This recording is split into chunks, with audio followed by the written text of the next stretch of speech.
First, thanks for joining us, Coach Gilardi. Congrats on another successful outing. The team has been on a roll past month, really. Yeah, it's been a good stretch. We got to keep it rolling now. That's the key. Yeah. Quickly, because Matt and I were discussing it right before you joined. Just the Hogan ankle story. I mean, that's just insane. What are your thoughts on that? Well, it's a shame. I mean, he's a really talented player, and I think it's, I don't know a ton of the details, but I mean, it's tough when you see talented kids that either don't buy in or, teams have to make a decision, and it's tough for the kid. It's tough for Albany. It's just unfortunately part of athletics. You got the vibe that he was, I guess, trying to spur the rest of the team on, or you didn't think they were. Sorry. It sounded like he felt that he was all alone out there. That's just the vibe I got. Of course, yes, we've heard of that before from other teams, other players. I remember Stephon Marbury being notorious for that, but similar situation. Okay, no one's denying his ability, but being able to play together with the rest of the team is an issue. I mean, that's one of the things. I got 3 little kids, right? That's one of the things we say: play well with others, right? That's part of life. Yeah. Yeah, man, it's tough. I mean, and I think Albany notoriously is, had those elite guys that got to do kind of what they wanted to do at times, and at times it works when you have a Fields and Lyle Thompson, and at times you got to play team lacrosse. But I mean, again, like I said, I don't know a ton about the situation, but it's something that hopefully it's a lesson for all of us to learn, at least in our program, that we're in this thing together, and we got to be team players. Speaking of team, Dylan Palinetti, 45 minutes, for the afternoon or for the evening rather, and scores a couple of key goals, and then you guys take over. I was started thinking Brooklyn Nets mode. If everybody was clicking together, imagine what the team could do. But it seems that this is the team's personality. Different people rise up in different occasions. Does that seem to be the case? Yeah, that's what we kind of preach, right? Team lacrosse, team offense specifically, and everyone's got to have their opportunities. If you look at the shots and kind of plays, I think guys are getting some shots. I think Saturday we weren't playing good lacrosse for the most part, unfortunately. We had some really good looks in the beginning of the game. We just shot them to bad spots, but Dylan stepped up when we need him, like he's done, throughout the entire season so far here. And he had some opportunities early in the game that could have been a different game if he came there. But I mean, he just keeps plugging along, and when he has a chance to shoot it, he's got the green light to shoot it. Can you expand on that more? What do you think went wrong, especially in that first half of the game? I think anytime you play somebody twice, it's difficult. It's difficult to beat teams twice, right? That's the reality of athletics. And I think when you beat them the way we beat New Jersey Tech the first time by 9 goals, we hold them scoreless for 3 quarters.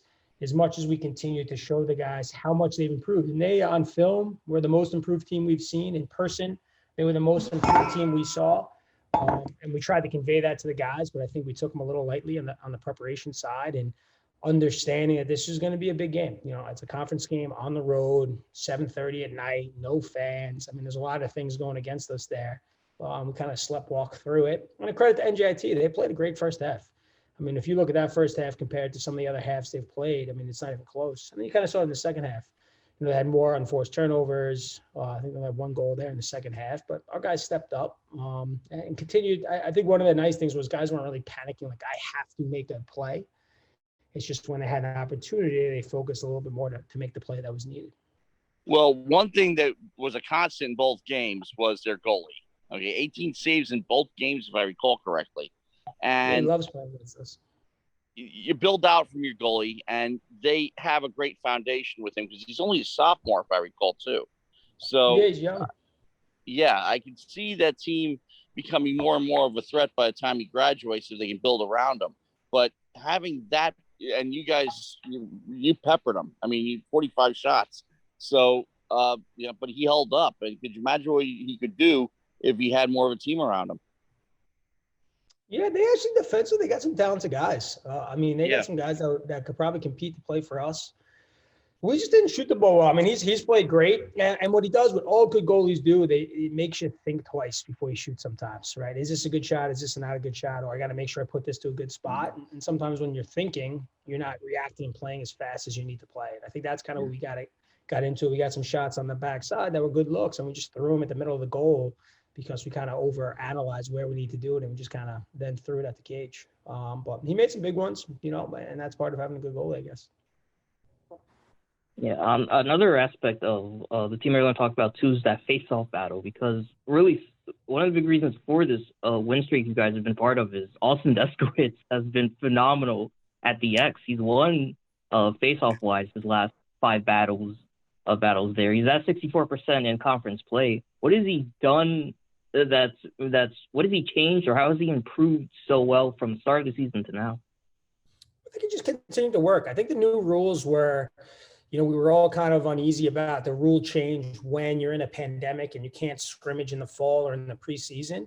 So I think we all knew, all teams across the country, is going to be kind of ebbs and flows in the beginning of the year to kind of figure out who are the guys that can handle this new technique and the new rules, who are the guys that can't. Then once you kind of figure out your guys, kind of adjusting and tweaking to the rules and what you can do. And he's really attacked it in practice. Coach Tuttle, our volunteers, done a really good job kind of just monitoring it and staying on him in practice and working. And I think really what he's done better than he's done in his career is when he's lost the initial clamp, he's continued to fight and stole the ball back. And he did that probably 5 times against NJIT, where he didn't win the clamp but won the faceoff, right? And those are things that really I would credit to him to continue to work to compete. And that's what we're most proud of. You think with all the headlines that Palinetti and the offense have been getting, that the defense is getting kind of short shrift in the media because they've been a big part of this winning streak that you're on?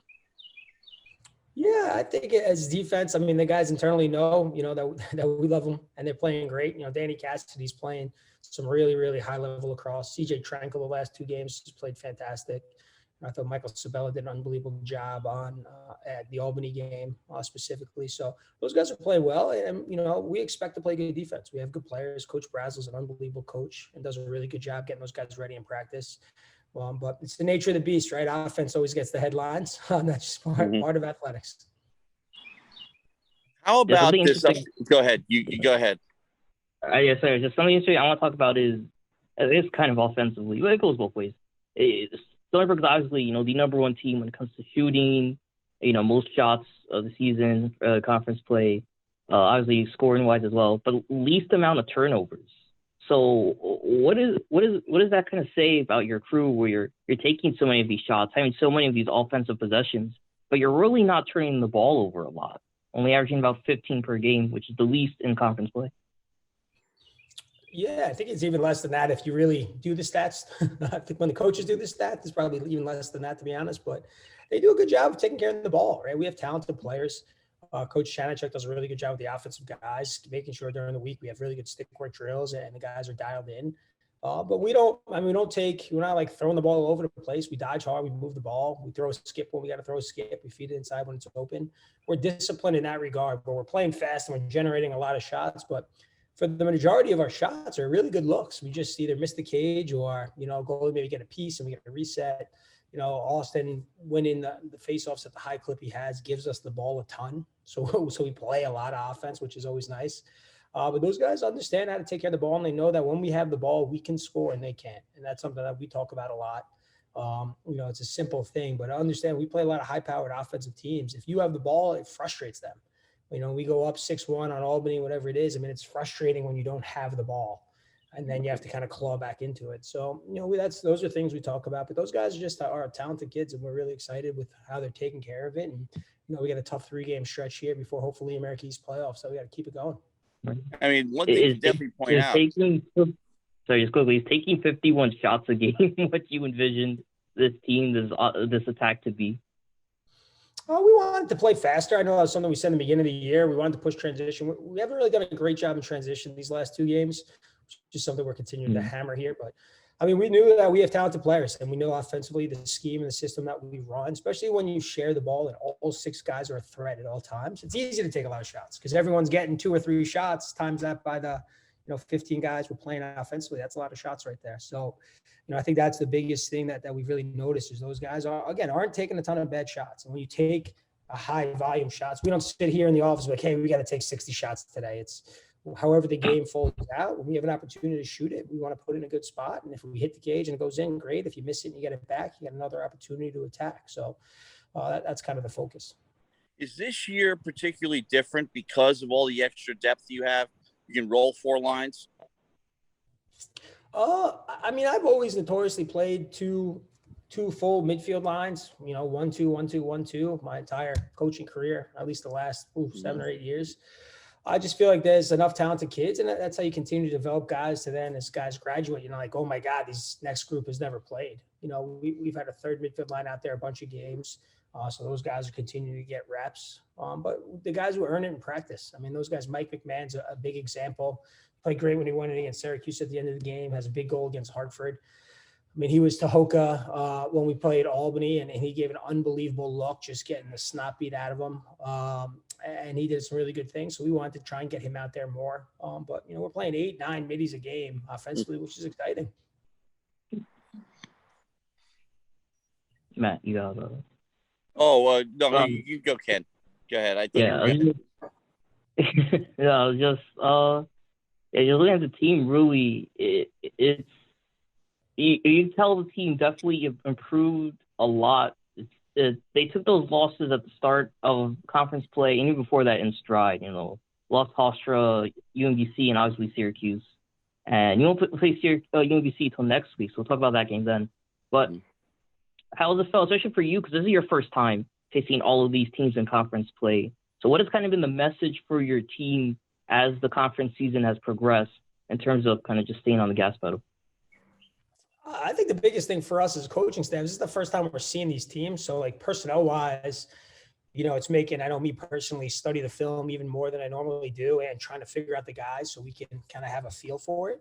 But for us, it's the same kind of recipe. We prepare, we know our opponents, but we really focus a lot more on us and how we're going to play and what we need to do.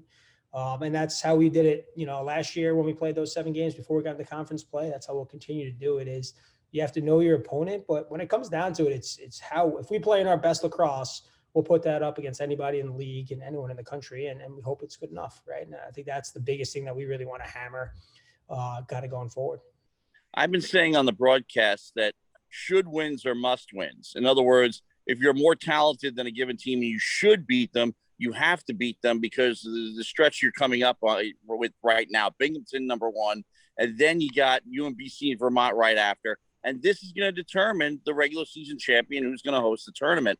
Whoever comes out of this intact. If you win out, you probably will, but even that's not a given because you have to go head to head. But the most important thing here is that your team is the rhythm. They found their rhythm, and your confidence going in has to be that much higher.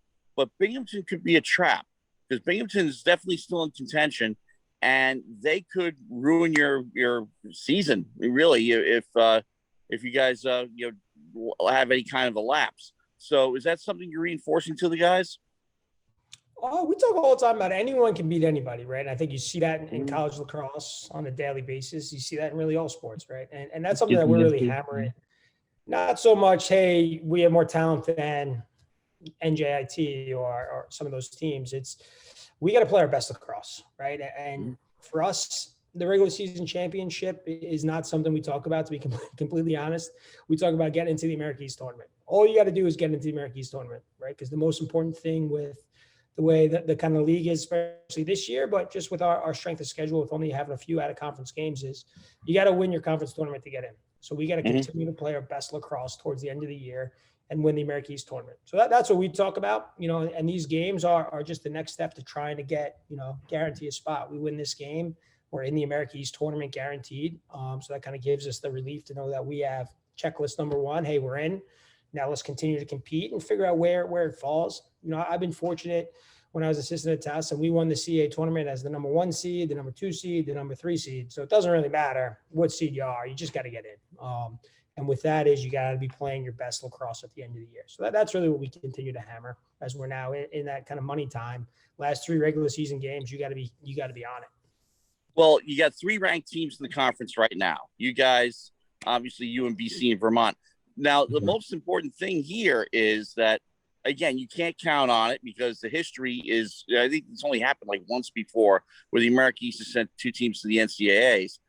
But with the Ivies out, there has been talk that the other conferences might have a shot at some extra bids. Has that really even been on the radar? No, I mean, it has. I think the only way the American East gets 2 teams in is, when you're able to play a really heavy non-league schedule, and I think that's the biggest thing. That's why playing Syracuse, at least we get one, ACC team on there moving forward. Obviously, we like to play 3 or 4 of those kind of Big Ten ACC teams, Ivy League teams. So then you have a chance. But right now, I think it's so up in the air with, especially like Big Ten only played Big Ten teams. So how are they going to, how is the committee going to do that? We're like I said, we're focused on getting in the American East tournament and doing whatever we can to win the American East tournament.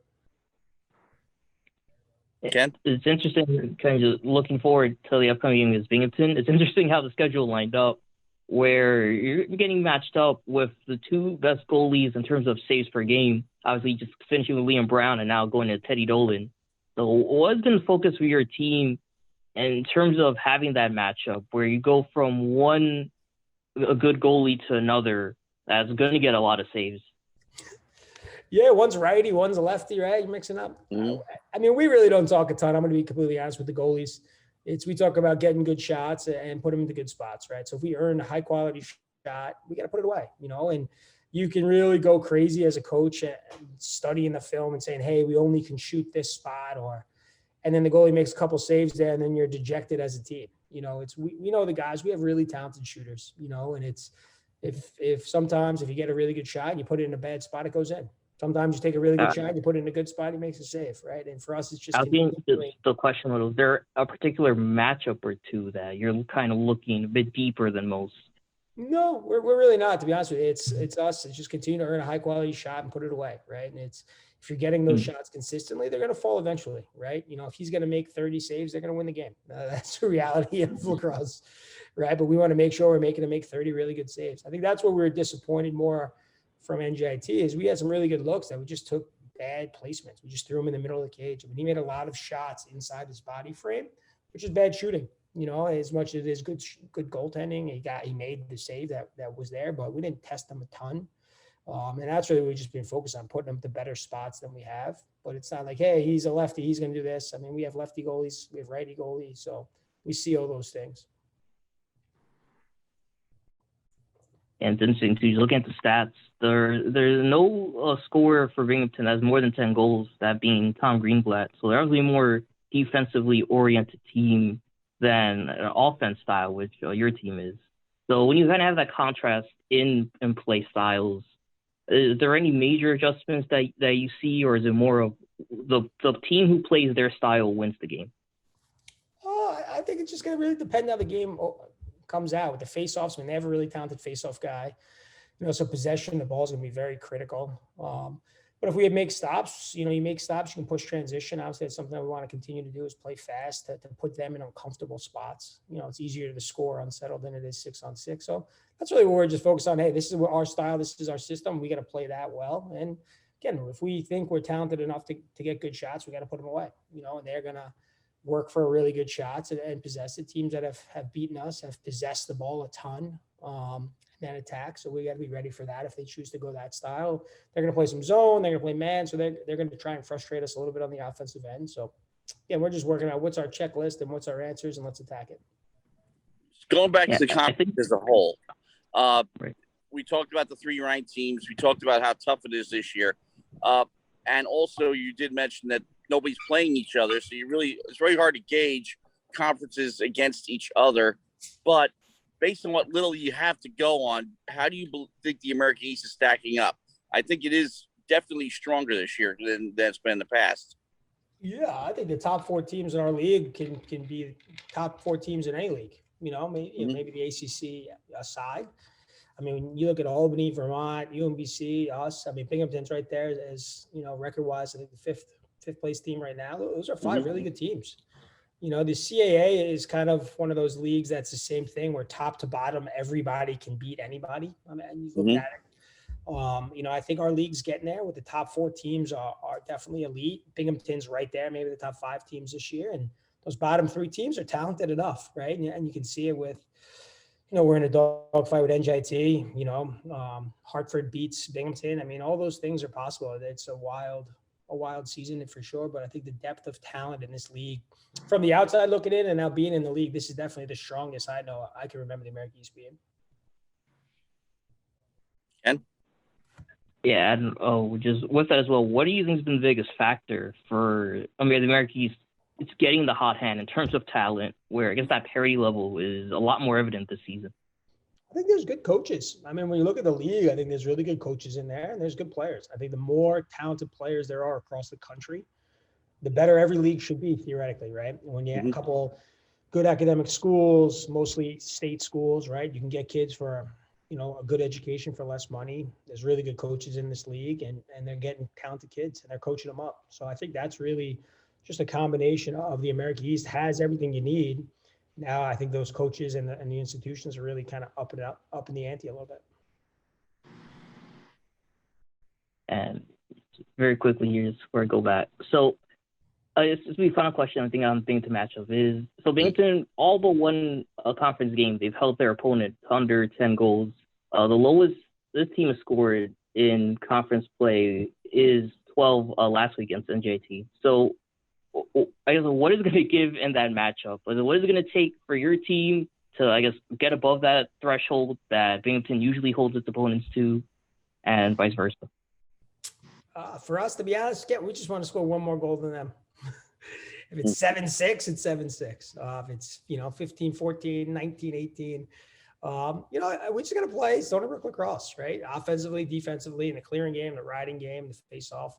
We feel like we have a talented team, and if those guys can play, we should get opportunities. We just got to can them, right? And I think that's the end of the day. That's our focus. And if we do that, we feel like we should win the game. And that's the goal. Matthew, you know what? Why get one more in about Palinetti? Because he has scored in every game he's played so far. He's been the one consistent guy that's been on the in the box score every single week. Other guys have had, offers or didn't get a lot of minutes or whatever, but he has been a constant. And even though the team doesn't necessarily rely on him to carry them, in many ways he has anyway. He steps up, right? I think the moment's not too big for him, right? And you look at that against NJIT. I mean, Albany, he hits a big one in transition to kind of really separate that game in the fourth quarter. The moment's not too big. I mean, the kid is an All-American high school player. He's played in state championships. I mean, I think that's when you talk about coming from a really talented program at Ward Melville, great coaches. He comes in there, it's just another day at the office, right? And he works every single practice the same way he plays. I mean, and I think that's the biggest thing that we're really, excited about is every day he's one of our hardest workers. And there's things we're going to continue to clean up and develop, right? That's part of being a young lacrosse player. But, I mean, he gives 100% every single rep. And I think that's the exciting thing for us because he gets paid off on game day. How much do you think his experience in Maryland helped him? Well, I mean, yes, obviously exposure to the program, but the fact that, he couldn't break into the lineup and, he decides to come home and here he is on the Torch and watch list. So, how much of that do you think is a factor in his game now? I mean, I'm sure you go to Maryland, and you see how many talented kids and you kind of see what it takes to be a talented player, right? A guy who steps on the field and a key contributor. You look at that attack of Bernhardt, Wisnauskas, those guys. I mean, seeing those guys close up, how they work. I think that's really the toughest thing is when talented high school guys go into a program, you don't realize how hard you have to work at the next level. And I think you can see that, like I said, from Dylan from day one. He's been one of our hardest workers in practice. There's things we got to continue to work on, but every day he's working his tail off. Man, he leaves practice completely drenched in sweat every day. And I think that's a credit to a kid who wants to be great at his craft, as well as I'm sure seeing those kids doing that at Maryland before him has helped kind of motivate him a little bit. Yeah, there's no question. He's going to win Conference Rookie of the Year. He's won virtually every award this week. True. Really, my question on him is, how is he so good at the roll dodges and just shooting, especially at his offhand? So you'll see him enter the zone on the right, take a nice roll dodge, even sword dodge, up left, go on his opposite offside and still find a way to score. I mean, it's just incredible. And he'll do it 3 times a game. That's what good players do, right? And I think that's the big thing for us is continuing to develop the secondary moves and no shooting. I mean, he gets a lot of shots. He takes a lot of outside shots. So he's not So he's not going to shoot for a tremendously high percentage just because he takes a lot of outside shots. But I mean, that's something that I know, once the season's over, or something we're focusing on now during this last stretch here, is just continuing to hone in on his shootings. If he can get those instead of 2 for 10 to 3 for 10 or 4 for 10, and we're a different team offensively when he's really poking them from the outside. And he's only shooting 27%, which is the same as Corey Vangenhoven, who's right under him in goals and points. So he did a great attack there. And just on that topic, how do you felt with your attack, seeing new guys like Palinetti and Matt DeMeo as well, 16 goals on the season, 22 points, step up, alongside the returning vets like Vangenhoven, Matt Anderson, who played well last game, and Chris Kell Jr.? Yeah, I mean, the expectation was, we were going to have a talented offensive group, right? Return all those 50-year seniors, which is exciting. But we knew, our job as coaches is to bring in really talented kids to continue to push the guys in front of them. And you look with Dylan and DeMeo coming in as transfers, they come in and impact immediately, and that's the focus for recruiting, right? Continuing to get guys. And the more those transfers have success, the more you can get more high-level transfers, and the more young guys develop and practice, the more freshmen come in here to play right away. So I think that's more the coaching and development side. But, I mean, it's also team offense. Those other guys are sharing the ball, right? Guys could easily be whining that they're not getting, Chris Piquel. It could be, hey, I want to get 10 shots a game. I mean, he's the most selfless guy on the team offensively. He dodges hard. He takes advantage of his shots. He plays hard every single time he's on the field. He makes a mistake, he's going to go out there and make another positive play right after that. So, I mean, those guys embody team lacrosse, and it's easy for those other guys to follow in line.